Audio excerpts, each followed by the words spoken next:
Hello everyone. Today I'll be explaining how to use Screenplay. First, let's switch to the Screenplay page. Once it's open, you'll see the center section is a script editing area designed entirely in standard film screenplay format. Next, let's take a look at the upper left corner. Here, there's a drop-down menu. When you click it, you'll see several options, such as heading, action, character, dialogue, transition, and so on. These options correspond to different types of content in a screenplay. Let me briefly explain. Heading, used to write scene headings, such as whether it's indoors or outdoors, where it takes place, and what time. Action, used to describe what's happening on screen, including character actions and the environment. Character, used to write the names of the characters. Dialogue, the lines spoken by the characters.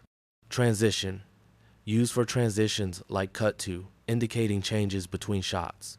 In this upper left corner, you'll also find common editing functions like bold, underline, italics, as well as undo and redo. All these basic editing functions are supported. Now, let's focus on how to use it while typing. When you type text in the editing area, all you need to do is select the segment of text, then choose its corresponding type, such as heading or action, from the upper left corner. The system will automatically format the selected content into the correct screenplay style. You don't need to line the format yourself or remember any complex rules.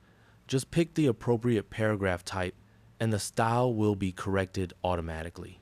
In summary, the Screenplay page helps you write stories in a professional film script format.